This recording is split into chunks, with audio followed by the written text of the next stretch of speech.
नमस्कार दोस्तों, स्वागत है आपका आपके अपने YouTube चैनल जीएस जीनियस में। जैसा कि आप स्क्रीन पर देख रहे हैं, आज हमारा जो सिविल सर्विसेज क्रॉनिकल जो करंट अफेयर की मैगजीन आती है, इसमें जनवरी 2025 का जो अंक है और उसमें नवंबर 2024 का करंट अफेयर दिया हुआ है। आज हम उसके एक सेक्शन को लेकर आपके समक्ष प्रस्तुत हुए हैं और ये मेरे सबसे पसंदीदा सेक्शंस में से एक है इस पत्रिका में। और ये है क्या कि जो सरकारी मैगजीन आती है योजना कुरुक्षेत्र, तो ये उसमें से कुरुक्षेत्र जो नवंबर 2024 का अंक है, उसमें जो अलग अलग सब्जेक्ट पे अलग अलग जो विद्वानों के द्वारा जो लेख दिए गए हैं, उसमें से कुछ फैक्ट्स जो हैं जो प्री एग्जाम के लिए महत्वपूर्ण होते हैं, वो निकाल करके इस एक जगह पे संकलित किए जाते हैं लेख वाइज। तो आज कुरुक्षेत्र 2024 यही जो है नवंबर 2024 का जो अंक है कुरुक्षेत्र का, उसी का वीडियो मैं आपके समक्ष प्रस्तुत करने जा रहा हूं। और मैं इसी प्रकार के जो एक्सक्लूसिव वीडियोस हैं वो डालता रहता हूं, आपकी परीक्षा के लिए सभी उपयोगी होते हैं। इस चैनल पे करंट अफेयर्स, यूपी स्पेशल और आपका इंडियन ज्योग्राफी, फिजिकल ज्योग्राफी और कुछ ही दिनों में 10 से 15 दिन में मैं पॉलिटी भी शुरू करने जा रहा हूं। तो आपसे हमारी रिक्वेस्ट है कि इसी प्रकार के परीक्षा उपयोगी कंटेंट को प्राप्त करने के लिए हमारे चैनल को सब्सक्राइब कर लीजिए। और अगर हमारा कंटेंट, हमारा प्रयास लगे कि आपके लिए कुछ लाभकारी है तो वीडियो को लाइक भी करिएगा। तो आइए मित्रों, शुरू करते हैं। कुरुक्षेत्र नवंबर 2024, ये पूरी तरह से जो ये वाला अंक है, ये नवंबर 2024 का, ये जो है भारत सरकार की जो योजनाएं हैं उनके ऊपर केंद्रित है। तो पहला लेख जो है हमारा, विकास और समृद्धि के लिए सामाजिक सुरक्षा, ये है। इसी में से जो फैक्ट्स निकाले गए हैं, तो पहला है कि भारत की सामाजिक सुरक्षा प्रणाली में कौन कौन सी योजनाएं शामिल है। तो इसमें सामाजिक बीमा है, वित्तीय सहायता, शिक्षा, भोजन और अधिकार, ये जो अधिकार योजनाएं हैं, ये योजनाएं हैं। मतलब जो बीमा किया जाता है, जो हमारे असंगठित क्षेत्र के कामगार हैं उनका बीमा है। इसके अलावा फाइनेंसिंग है अलग अलग तरह की, और 6 से 14 वर्ष के बच्चों के लिए शिक्षा की व्यवस्था है, और सभी के लिए भोजन के अधिकार की व्यवस्था है, जिसके तहत सार्वजनिक वितरण प्रणाली के तहत सभी को राशन दिया जाता है। ये योजनाएं कौन लागू करता है? ये सभी योजनाएं तो अलग अलग जगहों पर केंद्र और राज्य सरकारें अपनी अपनी योजनाओं को लागू करती हैं। सामाजिक सुरक्षा का मुख्य उद्देश्य क्या है? तो गरीबी, असुरक्षा और बहिष्कार को रोकना, यही सामाजिक सुरक्षा का मुख्य उद्देश्य है। विश्व बैंक के अनुसार सामाजिक सुरक्षा में निवेश से क्या लाभ होता है? तो स्थानीय अर्थव्यवस्था में जो है गुणक प्रभाव होता है, मतलब मल्टीपल इफेक्ट्स उसके आते हैं। 2030 तक सतत विकास लक्ष्य के तहत क्या लक्ष्य निर्धारित किया गया है कि सभी तरह की गरीबी को समाप्त करना है। ये भारत का सतत विकास लक्ष्य है। सामाजिक सुरक्षा योजनाओं में कौन कौन से लाभ शामिल हैं? तो बाल एवं परिवार लाभ, मातृत्व सुरक्षा, बेरोजगारी उन्मूलन, स्वास्थ्य सुरक्षा, वृद्धावस्था पेंशन, विकलांगता लाभ, ये सभी सामाजिक सुरक्षा योजनाओं में शामिल किए जाते हैं। शिक्षा के अधिकार अधिनियम के तहत किसे मुफ्त शिक्षा प्रदान की जाती है? तो 6 से 14 वर्ष के बच्चों को, बालक बालिका दोनों इसमें शामिल है। पीएम पोषण योजना के तहत कितने बच्चों को मध्याह्न भोजन प्रदान किया जाता है? तो 11.8 करोड़ बच्चों को पीएम पोषण योजना के तहत भोजन प्रदान किया जाता है। राष्ट्रीय खाद्य सुरक्षा अधिनियम के अंतर्गत किसे सब्सिडी वाला अनाज मिलता है? तो 75% ग्रामीण और 50% शहरी आबादी को राष्ट्रीय खाद्य सुरक्षा अधिनियम के तहत सब्सिडी वाला अनाज मिलता है। आयुष्मान भारत योजना के तहत क्या सुविधा प्रदान की जाती है? तो 5 लाख तक का स्वास्थ्य बीमा प्रदान किया जाता है आयुष्मान भारत योजना के तहत। अगला है फोर्टिफाइड चावल योजना। इसका क्या उद्देश्य है? तो पोषण सुरक्षा सुनिश्चित करना है फोर्टिफाइड चावल योजना। अगला है मनरेगा योजना किस प्रकार का रोजगार प्रदान करती है? तो 1 वर्ष में न्यूनतम 100 दिनों का रोजगार प्रदान करने की गारंटी लेती है, जो इसमें रजिस्टर्ड है। सामाजिक सुरक्षा संहिता 2020, ये किसे सुरक्षा प्रदान करता है? तो असंगठित और गिग श्रमिकों को ये सामाजिक सुरक्षा संहिता के तहत सुरक्षा प्रदान होती है। हमारा अगला जो लेख है वो है किसानों की सामाजिक सुरक्षा, विकसित भारत का निर्माण। भारत की सामाजिक सुरक्षा प्रणाली किसानों में किस प्रकार लाभ प्रदान करता है? तो यह उत्पादकता, नवाचार और लचीलेपन को बढ़ाता है। किसके माध्यम से? सामाजिक सुरक्षा प्रणाली के माध्यम से। सामाजिक सुरक्षा का मॉडल किस दिशा में आगे बढ़ रहा है? अब यह अधिक सहभागी और सशक्त हो रहा है। 2047 तक भारत को एक विकसित राष्ट्र बनाने के लिए कौन सा क्षेत्र महत्वपूर्ण है? तो कृषि क्षेत्र में संरचनात्मक और प्रौद्योगिकीगत परिवर्तन आवश्यक है। अर्थात कृषि क्षेत्र में जो बुनियादी ढांचा है वो मजबूत करने की जरूरत है और टेक्नोलॉजी को इंक्लूड करने की लगातार जरूरत है। भारत की कितने प्रतिशत जनसंख्या कृषि पर निर्भर है और किसानों को किन किन चुनौतियों का सामना करना पड़ता है?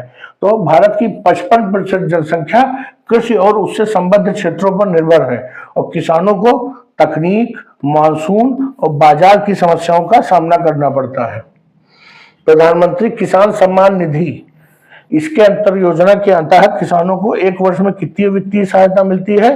तो 6,000 रुपए वार्षिक वित्तीय सहायता मिलती है। प्रधानमंत्री फसल बीमा योजना किसानों को किस प्रकार की सहायता प्रदान करता है? तो फसल नुकसान के लिए वित्तीय सहायता प्रदान करता है। ब्याज सबवेंशन योजना के तहत किसानों को कितने ऋण पर रियायती ब्याज दर मिलती है? तो 3 लाख रुपए तक अल्पकालिक कृषि ऋण पर जो है किसानों को रियायती दर पर ऋण मिलता है। न्यूनतम समर्थन मूल्य कैसे निर्धारित होता है? तो जो लागत जोड़ी जाती है उससे 50% अधिक जो है न्यूनतम समर्थन मूल्य निर्धारित किया जाता है। प्रधानमंत्री किसान मान धन योजना किसानों को किस प्रकार की पेंशन देती है? तो 3,000 रुपए मासिक पेंशन देती है 60 वर्ष के बाद। ये प्रधानमंत्री किसान मान धन योजना है। अटल पेंशन योजना यह किसके लिए है? तो असंगठित क्षेत्र के श्रमिकों के लिए अटल पेंशन योजना है। प्रधानमंत्री जीवन ज्योति बीमा योजना क्या है? यह 2 लाख रुपए का जीवन बीमा कवर देती है। परंपरागत कृषि विकास योजना का उद्देश्य क्या है? तो पर्यावरणीय रूप से टिकाऊ कृषि प्रथाओं को बढ़ावा देना, ये परंपरागत कृषि विकास योजना का उद्देश्य है। प्रति बूंद अधिक फसल, यह किस विषय पर केंद्रित है? तो जल उपयोगी दक्षता और सूक्ष्म सिंचाई पर आधारित है।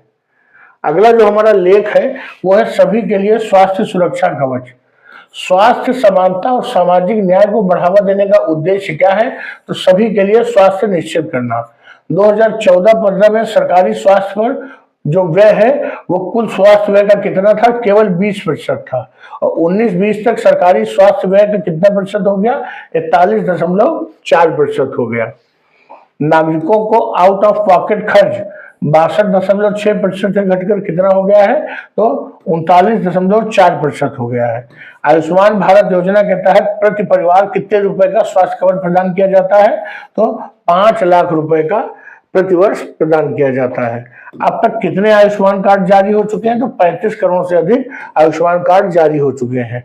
गरीब और वंचित वर्ग के लिए स्वास्थ्य सेवाओं की सुलभता में क्या बदलाव आया है? तो स्वास्थ्य सेवाओं की सुलभता बढ़ गई है। राष्ट्रीय क्षय रोग उन्मूलन कार्यक्रम के तहत टीबी की घटनाओं और मृत्यु दर में क्या बदलाव आया है? तो मृत्यु दर कम हो गई है। प्रधानमंत्री मातृ वंदना योजना के तहत कितने लाभार्थियों को नगद प्रोत्साहन प्रदान किया गया है? तो 3.32 करोड़ लाभार्थियों को प्रधानमंत्री मातृ वंदना योजना के तहत लाभ प्रदान किया गया है। ई संजीवनी प्लेटफॉर्म के माध्यम से कितने टेलीमेडिसिन कंसल्टेंट किए गए हैं? 22 करोड़ से अधिक ई संजीवनी के माध्यम से ये कंसल्टेंट प्रदान किए गए हैं। हमारा जो अगला लेख है वो है दिव्यांगजनों की राह आसान करती सरकारी योजनाएं। तो पहला जो फैक्ट है, स्टीफन हॉकिंग ने विकलांगता के बारे में क्या कहा था? तो विकलांगता जीवन को पूरी तरह से जीने में बाधा नहीं बन सकती है और दिशा, समर्थ, ज्ञान प्रभा, निरामया जैसी योजनाओं के माध्यम से क्या सहायता दी जा रही है? तो दिव्यांगजनों को शिक्षा, स्वास्थ्य और रोजगार में यह सहायता मिल रही है। एडिप योजना के तहत किस प्रकार की सहायता प्रदान की जाती है? तो सहायक यंत्र और उपकरण प्रदान किए जाते हैं दिव्यांगजनों को। राष्ट्रीय दिव्यांगजन वित्त एवं विकास निगम का क्या योगदान है? यह स्वरोजगार योजनाओं और ऋण सहायता के माध्यम से आर्थिक सशक्तिकरण में योगदान दे रहा है। प्रेरणा योजना का क्या उद्देश्य है? यह दिव्यांगजनों द्वारा निर्मित उत्पादों के विपणन में सहायता करती है। दिव्यांगजनों के सामाजिक और आर्थिक सशक्तिकरण के लिए कौन सा संस्था कार्यरत है? तो NIEPVD और NIOH और CRC, ये सभी योजनाएं जो है संस्थान, ये दिव्यांगजनों के सामाजिक और आर्थिक सशक्तिकरण के लिए कार्यरत है। अगला देखते हैं, निरामया और एडिप योजना से किस प्रकार की सहायता दी जाती है। तो निरामया योजना के तहत 5 लाख रुपए का स्वास्थ्य बीमा कवर प्रदान किया जाता है और एडिप योजना के तहत सहायक उपकरणों की खरीद के लिए आर्थिक सहायता प्रदान की जाती है। किसको? दिव्यांगजनों को। ज्ञान प्रभा योजना, ये क्या है? इसमें यह योजना उच्च शिक्षा और व्यावसायिक प्रशिक्षण के लिए वित्तीय सहायता प्रदान करती है दिव्यांगजनों को। दिव्यांगजन स्वावलंबन योजना के तहत क्या सुविधाएं दी जाती हैं? तो यह योजना 50 लाख रुपए के तक के ऋण और स्वरोजगार के लिए अन्य जो है ऋण योजनाएं उपलब्ध कराती है। अगला लेख जो है हमारा वो है असंगठित क्षेत्र के कामगारों के लिए सामाजिक सुरक्षा। असंगठित क्षेत्र के कामगारों के लिए सामाजिक सुरक्षा देने के लिए सामाजिक सुरक्षा संहिता 2020 का निर्माण किया गया है। असंगठित क्षेत्र के कामगारों का पंजीकरण और पहचान पत्र जारी करने का प्रावधान किसके माध्यम से है? तो जिला प्रशासन के माध्यम से। सामाजिक सुरक्षा योजनाओं की निगरानी के लिए कौन सा बोर्ड गठित किया गया है? तो राष्ट्रीय सामाजिक सुरक्षा बोर्ड गठित किया गया है, ये सामाजिक सुरक्षा योजनाओं की निगरानी के लिए। केंद्र और सरकारों ने समाज को कमजोर और लोगों की मदद कैसे की है? तो नगद लाभ दिया है, अग्रिम पेंशन दी है, खाद्य का राशन दिया है और स्वास्थ्य सेवाएं उपलब्ध करा करके ये समाज के कमजोर वर्गों की मदद की है। भारत में कुल श्रम बल का कितने प्रतिशत असंगठित क्षेत्र में कार्यरत है? तो 93% जो है वो असंगठित क्षेत्र में कार्यरत है। प्रधानमंत्री जनधन योजना से किसको बढ़ावा दिया गया है? तो वित्तीय समावेशन को बढ़ावा दिया गया है जो गरीब लोगों के। प्रधानमंत्री जीवन ज्योति बीमा योजना और प्रधानमंत्री सुरक्षा योजना ने किसको बढ़ाया है? तो बीमा कवरेज को बढ़ाया है। असंगठित क्षेत्र के कामगारों के लिए कौन कौन सी पेंशन योजनाएं हैं? तो अटल पेंशन योजना और प्रधानमंत्री श्रमयोगी मानधन योजना, ये असंगठित क्षेत्र के कामगारों के लिए पेंशन योजनाएं हैं। आयुष्मान भारत योजना ने किसे क्या प्रदान किया है?